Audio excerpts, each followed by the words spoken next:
Obrigado. Mês de dezembro, caso você não tenha reparado, né, o último mês do ano é o mês de Natal, ou o mês onde celebramos o nascimento do nosso Senhor Jesus Cristo. Acho que você reparava nos ornamentos da igreja, né? No templo. E então nós queremos, durante esse mês, meditar a respeito do advento do Natal. E nós deveríamos pensar nessa data mais do que uma comemoração, uma celebração.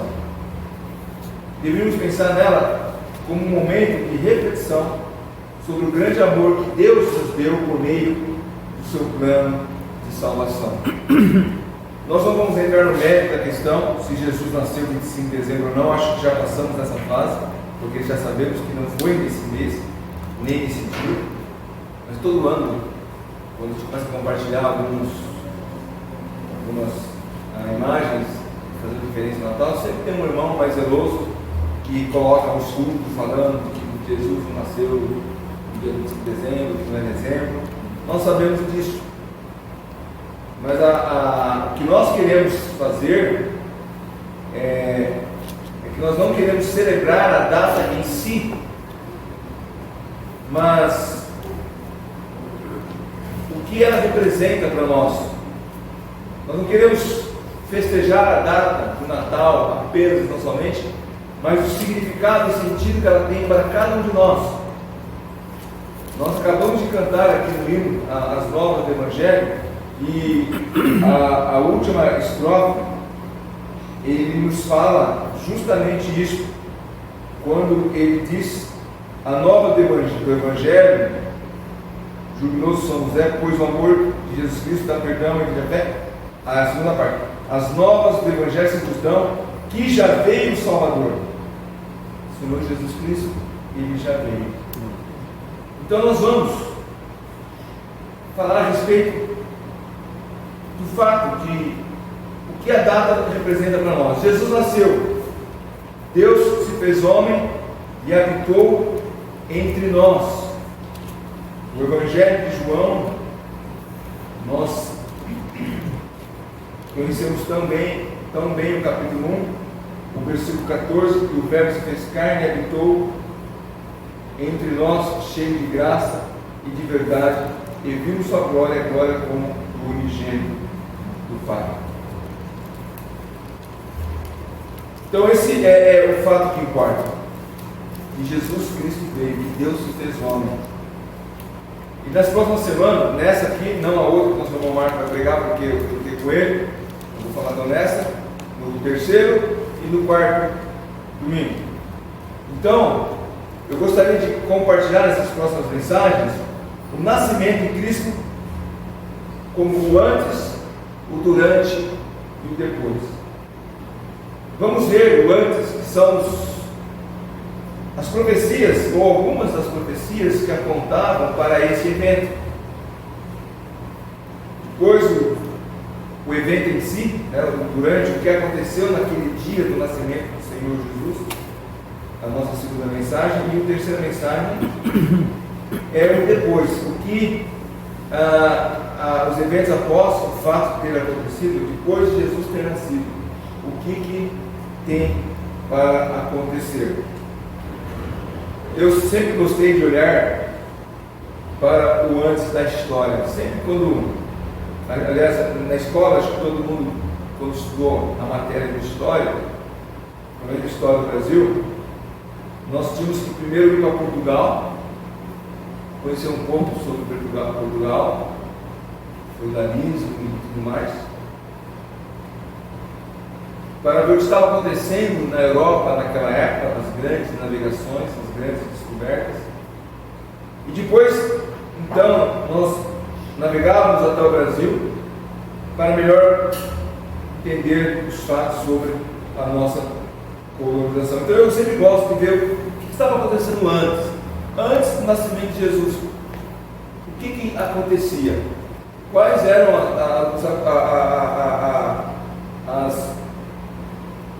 situação que estava se envolvendo na sociedade, o que as pessoas pensavam, o que as pessoas imaginavam a respeito das profecias. E assim então, nós vamos entender o porquê Jesus nasceu. E para isso, nós temos que fazer esse exercício de voltar ao tempo, voltar para o Antigo Testamento. Lembrando que o apóstolo Paulo fala em Gálatas 4 que Jesus veio na plenitude do tempo. Na plenitude do tempo, Deus enviou o seu Filho. Ou seja, no tempo exato, não foi nem antes nem depois, mas naquela época, naquele tempo exato, se cumpriram algumas profecias, foi quando Jesus Cristo veio ao mundo. Então assim, eu gostaria ver o que estava acontecendo, e aí vamos voltar para o Antigo Testamento. E a primeira coisa que vemos logo de saída é o fato de que, devido ao pecado, por causa do pecado, o homem teve a comunhão com Deus interrompida. Essa é uma lição básica que todo crente tem no Senhor Jesus Cristo. Todo crente que tem o Senhor Jesus Cristo como Salvador conhece. Mas é bom nós sempre lembrarmos dessas verdades. É bom nós sempre recordarmos que o homem perdeu a comunhão com Deus. A comunhão foi interrompida. E lá em Gênesis capítulo 3, versículo 22, diz: o Senhor disse: eis que o homem se tornou como um de nós, conhecedor do bem e do mal, assim, para que não estenda a mão e tome também a árvore da vida e coma e vive eternamente. O Senhor Deus lançou fora do jardim, a fim de lavrar a terra que fora tomada. Expulso o homem, versículo 24, colocou querubins no oriente do jardim, e o refulgir de uma espada, que se removia para guardar o caminho da árvore. Então, o homem foi expulso da presença de Deus. O homem já não tinha aquela companhia diária, como a gente lê aí também em Gênesis, quando Deus sempre vinha no final da tarde para estar com o homem. Essa comunhão se perdeu. O profeta Isaías e o apóstolo Paulo, eles confirmam essa verdade. Primeiro lá em Isaías capítulo 59, versículo 1 e versículo 2. Eis que a mão do Senhor não está encolhida, para que não possa salvar, nem surdo o seu ouvido, para que não possa ouvir. Mas as vossas iniquidades fazem separação entre vós e o vosso Deus, e os vossos pecados encobrem o seu rosto de vós, para que vos não ouçam. Então, o pecado trouxe essa separação do homem para com Deus. Também lá em Efésios capítulo 2, versículo 12, o apóstolo Paulo, ele colabora com essa verdade, dizendo que naquele tempo estavais sem Cristo, separados da comunidade de Israel, estranhas alianças da promessa, não tendo esperança sem Deus no mundo. O homem estava sem comunhão, sem esperança. Mas antes mesmo que o homem fosse expulso do jardim, antes mesmo que o homem perdesse a comunhão da presença de Deus, na sua graça e misericórdia, antes de Deus tomar essa decisão, em Gênesis capítulo 3, versículo 22, nós vemos no versículo 15, Deus lançando uma preciosa promessa: porém inimizade entre ti e a mulher. Gênesis 3, 15. Porém inimizade entre ti e a mulher, entre a tua descendência e o seu descendente. Este te ferirá a cabeça e tu lhe ferirás o calcanhar. Aqui é conhecido pelos teólogos, eles chamam de proto-evangelho, ou a primeira vez que Deus falou sobre as boas novas de salvação. O primeiro lampejo, a primeira ponto de luz que Deus lançou foi justamente prometendo que viria um descendente da mulher para esmagar a cabeça da serpente. Então, como eu falei, ao chamar de proto-evangelho, é essa ideia da primeira vez que Deus falou sobre as boas novas de salvação. Ainda obscuro, sem muito entendimento, né? Ali, a respeito disso, quando, como aconteceriam essas coisas, mas Deus já mostrou para o homem que viria, né? Desde então, o homem, de tempo em tempo, era lembrado por Deus que um remidor viria para trazer redenção aos seus pecados. Lá desde Gênesis 3,15, nós vamos ver algumas passagens, Deus lembrando o homem, haverá um dia em que o remidor virá, haverá um dia em que o homem será remido, haverá um dia em que a minha comunhão com o homem será restabelecida por meio de alguém que eu vou enviar. Então, ao longo dos anos, Deus foi tratando para que essa promessa se cumprisse. Para que essa promessa se cumprisse, Deus precisou, no seu plano soberano, criar uma nação. E nós sabemos disso. Em Gênesis 12, versículo 1 e 2, Deus falando com Abraão: sai da tua terra, deixa a tua parentela, a casa do teu pai, e vai para a terra que te mostrarei. De ti farei uma grande nação, te abençoarei, te engrandecerei, e engrandecerei o seu nome, se tu uma bênção. Versículo 3: abençoarei os que te abençoarem, amaldiçoarei os que te amaldiçoarem. Em ti serão benditas todas as famílias da terra. Então, novamente aqui, Deus, por meio desse chamado de Abraão para estabelecer uma nação, Deus fala para Abraão que dele as famílias da terra seriam abençoadas. Dessa nação, todas as demais nações seriam abençoadas. Deus ele formou uma nação a partir de Abraão, um homem que era casado com uma mulher que não podia ter filhos, mas que no tempo certo, no tempo de Deus, Isaac seria gerado, e o filho da promessa nasceria, conforme recorrendo novamente ao apóstolo Paulo, que nos confirma essas palavras lá em Gálatas, capítulo 3, versículos 6, 9 e depois 16. Gálatas 3, 6, 9.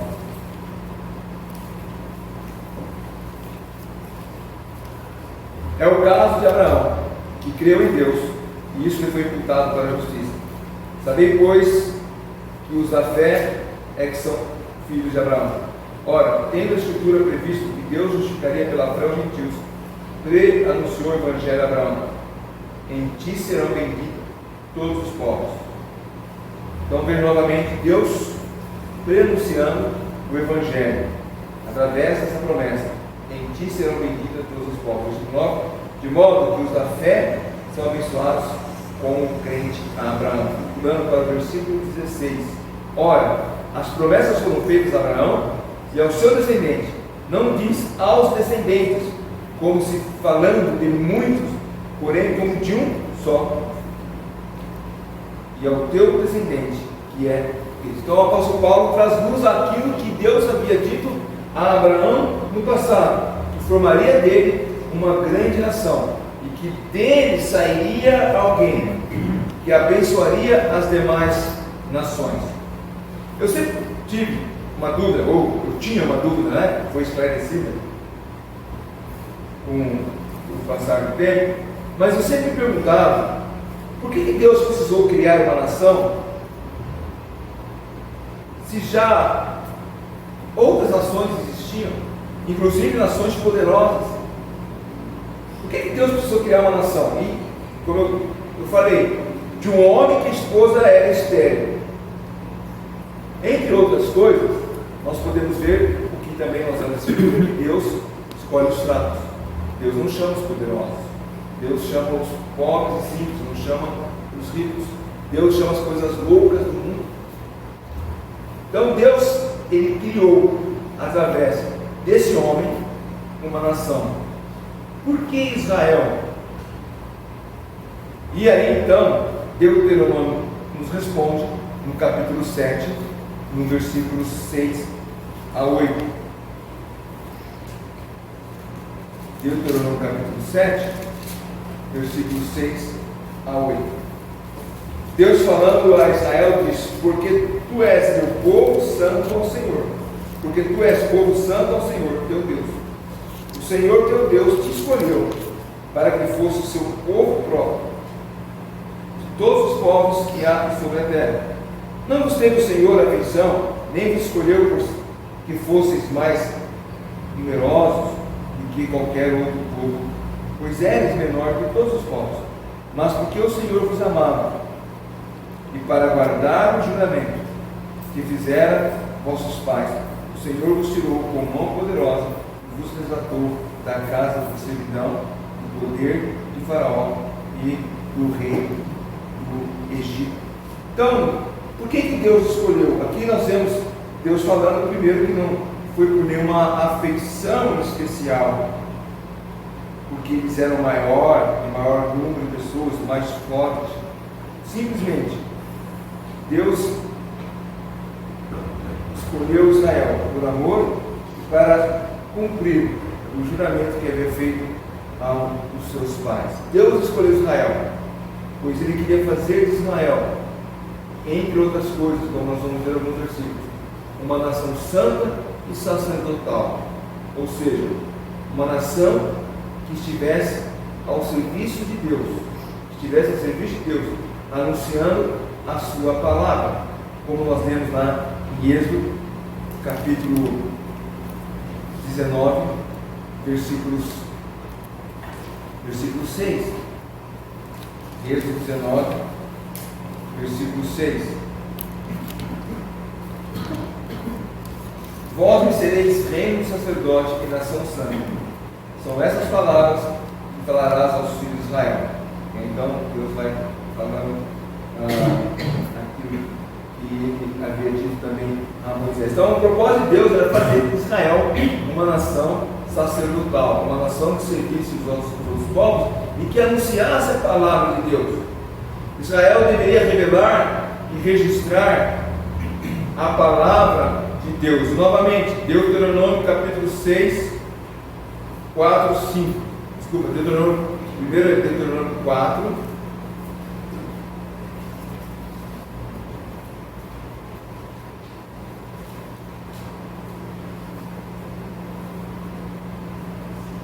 Versículo 4 a 6.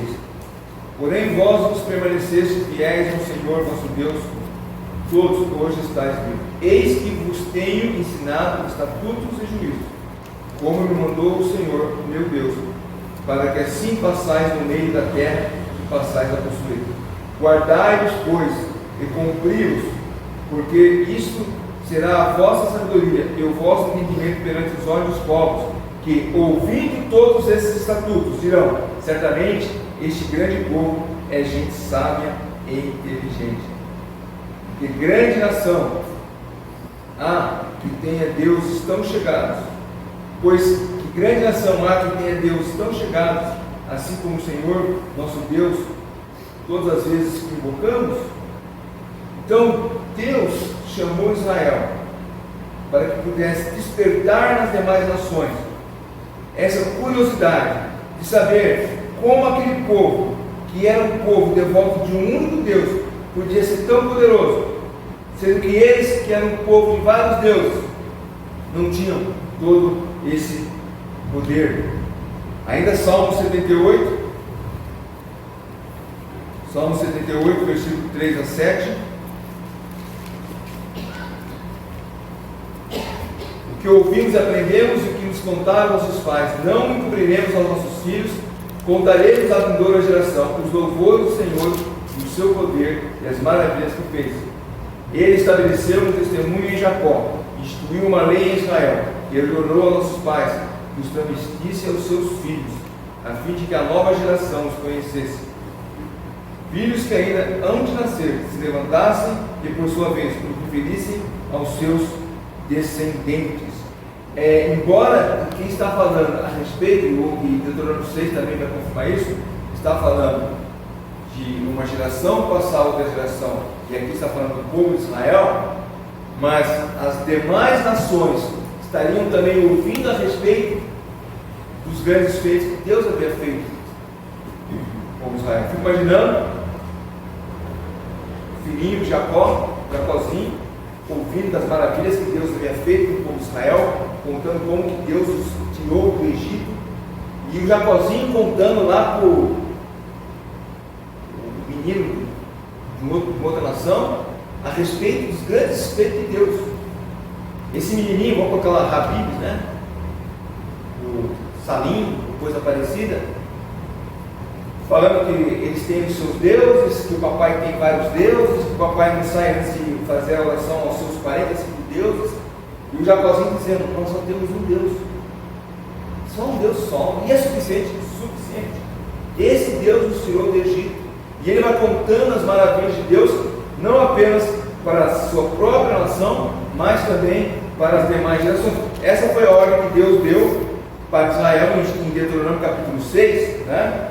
Nós conhecemos bem esse texto de Deuteronômio capítulo 6, começando com o versículo 4: ouve Israel, o Senhor nosso Deus é o único Senhor, amarás, pois, o Senhor teu Deus de todo o teu coração, de toda a tua alma e de tua força.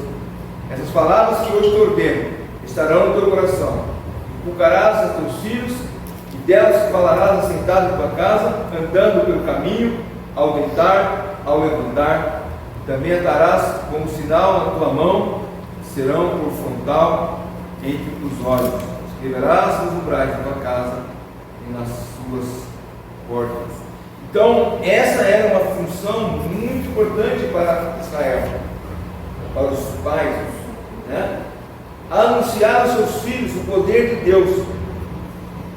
Então, nós temos uma nação formada a partir de um homem cuja esposa era estéril, que era algo impossível aos olhos do homem. E como falamos, o fato de Deus ter escolhido Israel não era por eles serem maiores ou melhores. E o judeu hoje, e de todas as épocas, eles também não podem imaginar ou pensar que o fato de Deus ter escolhido eles como nação fazem deles um crente automático, né? Ou eles se tornam automaticamente crentes. Pelo contrário, todo judeu é pecador e precisa receber a salvação de Jesus Cristo. Nenhum homem, independente da nação, poderá ser salvo se não for pela oferta que Cristo realizou na cruz do Calvário. Os judeus também necessitam crer na obra que Jesus realizou na cruz do Calvário. Então, no Antigo Testamento, eles eram lembrados dessas coisas. Eles eram lembrados como que Deus criou o mundo, como que Deus criou uma nação específica, que essa nação deveria anunciar a respeito desse único Deus, que esse Deus já havia feito promessa que viria um remidor. E ao longo da história, Deus foi levantando entre a nação de Israel profetas que de tempo em tempo faziam com que essas promessas fossem lembradas. Uma delas é aquela que nós lemos esta noite em Isaías capítulo 7. Qualquer crente, por mais distraído que for, que ele seja, né? Qualquer crente que, por mais distraído que seja, quando lê Isaías 7, versículo 14 a 16, vai chegar a uma pessoa. Portanto, o Senhor mesmo vos dará um sinal. Eis que a Virgem conceberá e dará à luz um filho, que chamará Emanuel. Ele comerá manteiga e mel, quando souber desprezar o mal e escolher o bem. Na verdade, antes que esse menino saiba desprezar o mal e escolher o bem, será desamparada a terra, ante cujo 2 reis tu tremes de medo. Então, de quem que o profeta está falando? Nós sabemos hoje. Está falando do Senhor Jesus. A Virgem conceberá e dará a luz. Eu fico imaginando o povo de Israel ouvindo essa profecia de Isaías e aguardando esse dia. E mais à frente, Isaías novamente fala, no capítulo 9, outro texto que nós conhecemos também, versículo 6, porque um menino nos nasceu e um filho se nos deu. O governo está sobre os seus ombros e o seu nome será maravilhoso conselheiro, Deus forte, Pai da eternidade, Príncipe da paz. Quem que é este maravilhoso conselheiro? Quem que é esse Deus forte, Pai da eternidade, Príncipe da paz? O Senhor Jesus Cristo. Então essas duas passagens especificamente falam do nascimento de Jesus Cristo. Essas duas passagens apontam para aquele evento específico do dia do nascimento do Senhor Jesus Cristo. Outros profetas também apontavam para esse evento tão importante da história. E um deles, também conhecido, é Miqueias, capítulo 5, versículo 2. Miqueias 5, versículo 2.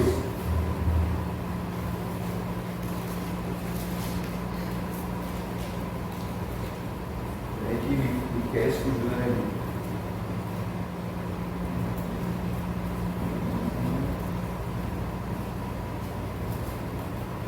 Miqueias 5, 2. E tu, Belém Efrata, pequena demais para figurar como um grupo de milhares de Judá, a ti sairá o qual há de reinar em Israel, cujas origens são desde os tempos antigos, desde os dias da eternidade. Novamente, uma profecia sendo falada a respeito de alguém que viria de Belém.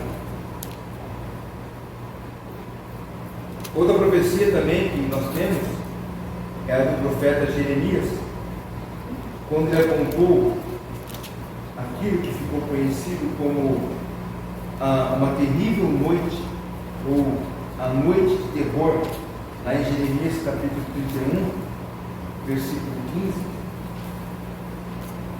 Assim que o Senhor ouve-se um clamor em Ramá, pranto e grande lamento. Era Raquel chorando por seus filhos, inconsolável por causa deles, porque já não existiam. São profecias que estavam apontando para aquele evento que no futuro viria a acontecer à noite, que o rei Herodes mandou matar todas as crianças de 2 anos para baixo. E não vamos ler, mas no Evangelho de Lucas, quando fala do nascimento do Senhor Jesus Cristo, quando você lê, você por diversas vezes, no capítulo 2, você virá algo assim, para que se cumprisse as Escrituras, ou como está escrito. Então, Mateus foi escrevendo os eventos que estavam acontecendo, e foi dizendo, para que se cumprisse o que foi dito, para que se cumprisse as Escrituras. Então essas foram as profecias que o povo recebeu, mas que até então não havia se cumprido.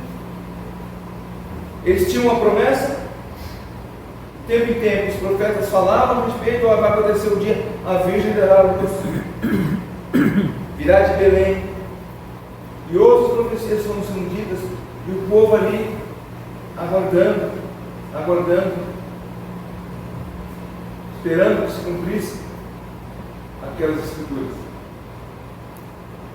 E os profetas, ao receber essas profecias e anunciar ao povo, talvez eles perguntavam: quando então se cumprirão essas coisas? Não eram muitos que, quando o Senhor Jesus nasceu, não eram muitos judeus que aguardavam o cumprimento, que esperavam com ansiedade. Nós estamos vivendo uma época em que aguardamos o arrebatamento da igreja. E os acontecimentos que estão surgindo nesse exato momento nos faz prestar mais atenção ainda nos eventos. Mas muitos crentes não estão nem aí, não querem nem saber. É coincidência. Bitcoins, como falei de manhã, não, isso é coincidência. Lá, monumento lá, colocaram na onda, isso aí é coincidência. Quando nós fomos visitar o Dante, em agosto, né, do ano passado, ao voltar de Pedro Juan para Dourados, o pastor André arrumou um pastor, não vou falar da igreja, qual a igreja, mas arrumou um pastor que nos levasse até o aeroporto, 100 km. E estava conversando, eu falei para ele, não, então, sobre profecias, arrebatamento, né? Falei, tem um site interessante, chama da meia-noite. Ele falou, não, a gente não estuda isso não. A gente não está interessado nesse assunto. Então, assim como, e a Bíblia fala né, a respeito disso, muita gente não vai estar interessada, não quer saber, não quer se envolver, acha que é coincidência. Então, na época que o Senhor Jesus nasceu, poucos eram aqueles que estavam prestando atenção nos eventos que estavam acontecendo. E mesmo porque a última profecia do Antigo Testamento, o último profeta do Antigo Testamento a falar, até que começasse a ser escrito os evangelhos, ou aquele período que é chamado de interbíblico, ou 40 anos de silêncio entre o profeta Malaquias e os eventos do nascimento do Senhor Jesus Cristo,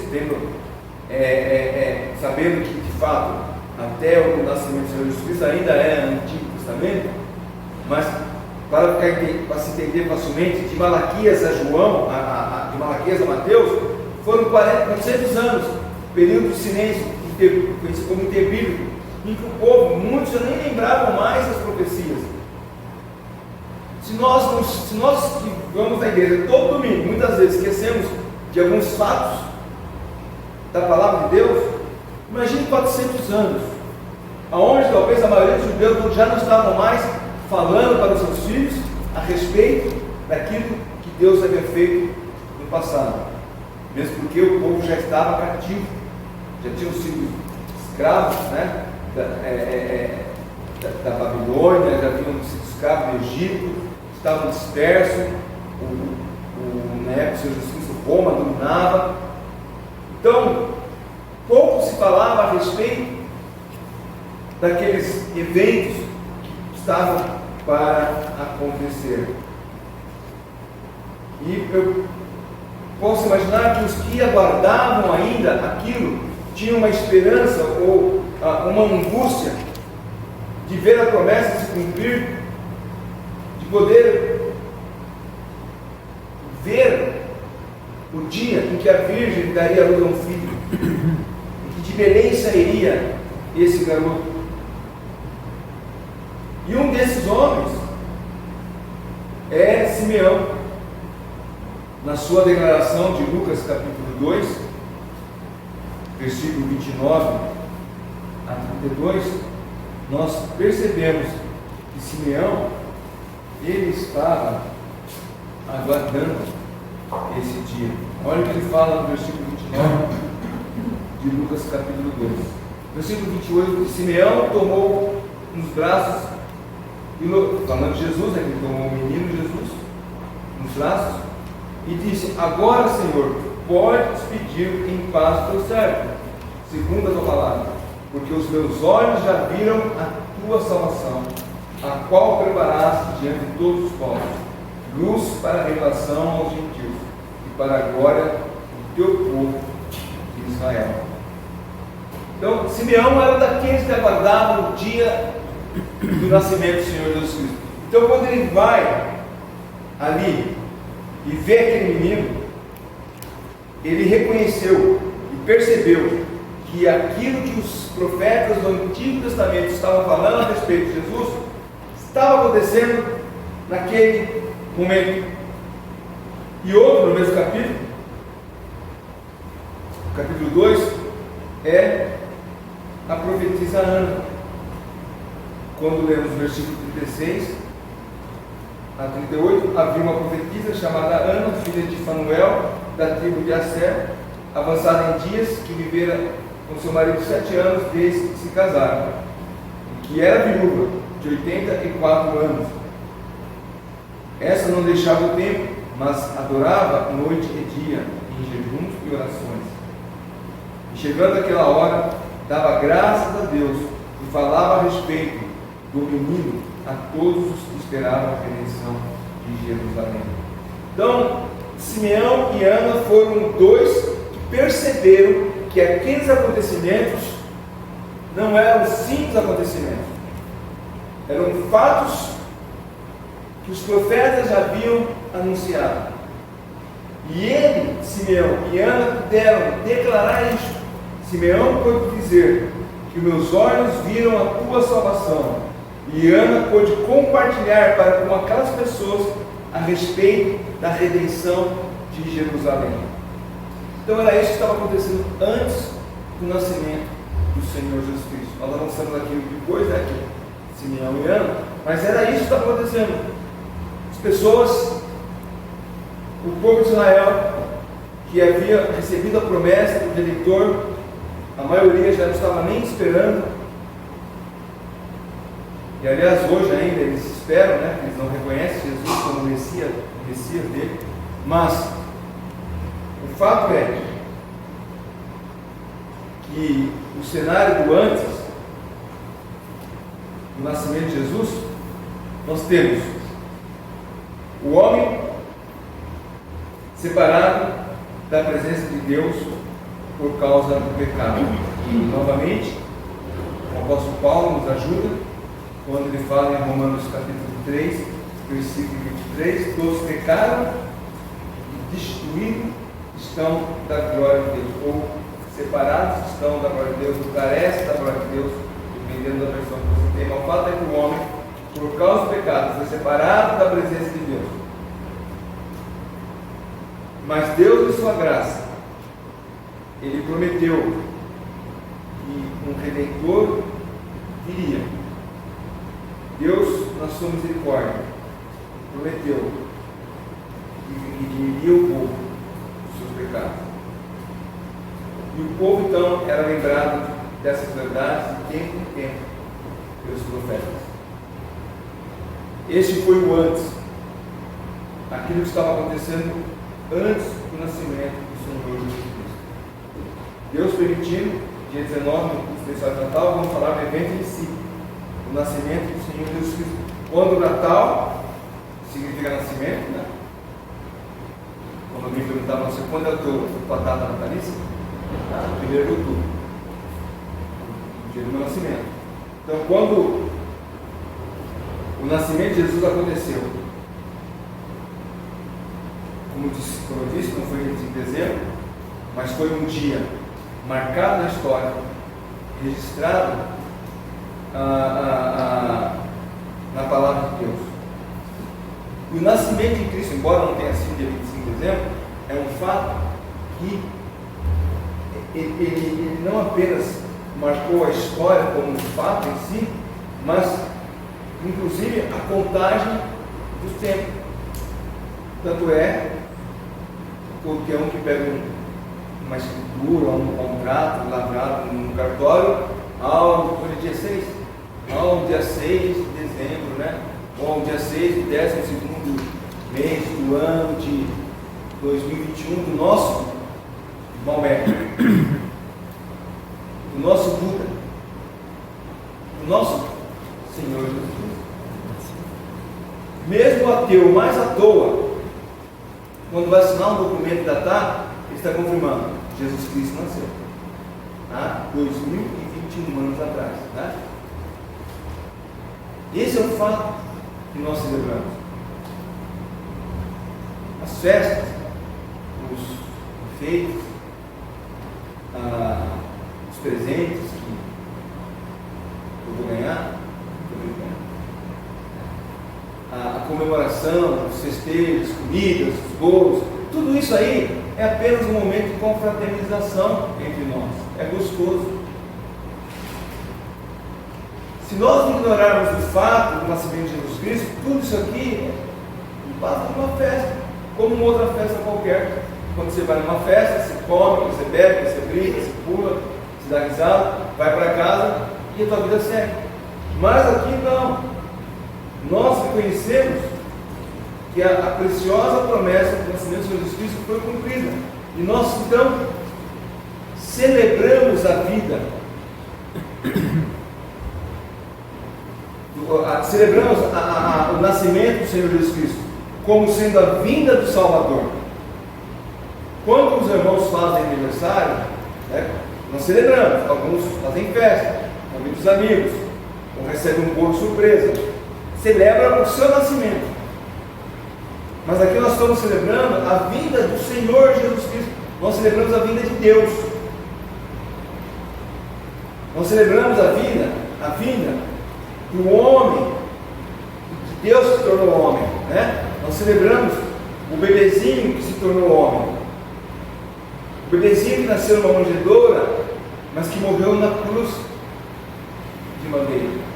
É isso que nós celebramos. Eu sempre falo isso nas minhas mensagens de Natal. Não se pode celebrar o Natal de Cristo sem pensar na cruz de Cristo. Por quê? Porque uma coisa está ligada à outra. Natal, nascimento de pessoas importantes, temos um monte.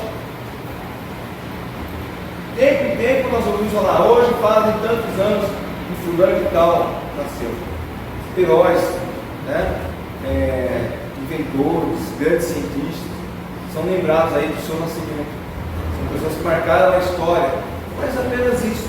Mas o nascimento de Cristo marca a vida de Deus na terra, quando Ele se fez homem, mas não apenas nasceu, mas viveu para morrer na cruz do Calvário. Esses outros grandes homens, importantes homens que nós somos lembrados de tempo em tempo do seu nascimento, não morreram para nos salvar, não fizeram isso, não tinham isso no seu plano, mas Deus tinha. Deus planejou, por isso que os profetas anunciavam que haveria um Redentor. Então, Jesus Cristo é o único sentido do Natal que existe. Jesus Cristo é o sentido real do Natal. Sem Ele, como eu disse, tudo não passa de uma festa com comida, bebida, presentes e doces. Nessa época do ano tem um canal na TV que passa 24 horas de filme de Natal. Eu gosto de assistir. Ainda bem que eles mudaram, agora tem os filmes novos, né, que são de 2020. Eu já tinha decorado até a fala de alguns lá, né?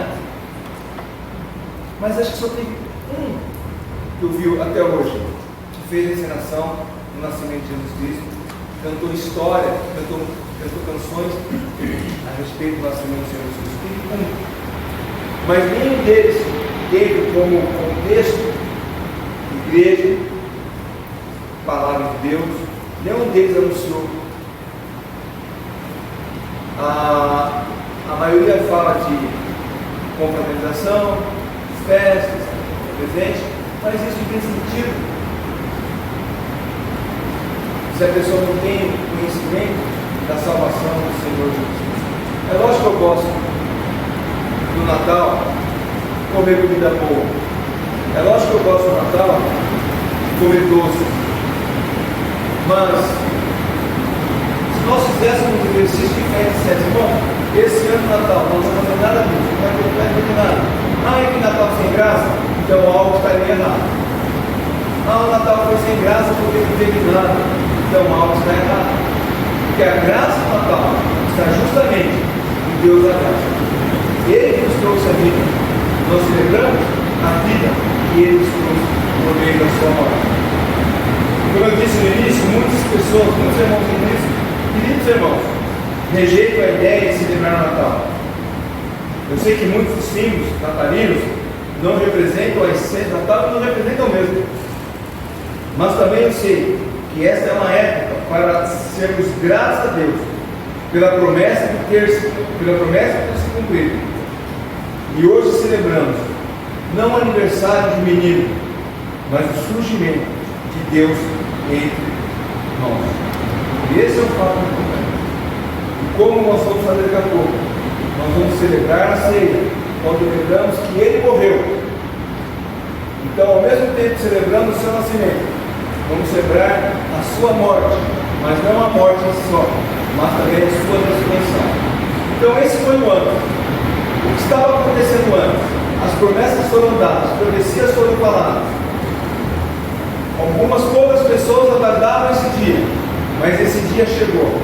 E na próxima mensagem, nós vamos ver o quão precioso é, quão importante é o fato de Jesus Cristo ter nascido. E Deus os abençoe. Você pode estar conosco nos próximos domingos para podermos continuar a meditar a respeito do nascimento do Senhor Jesus. Amém?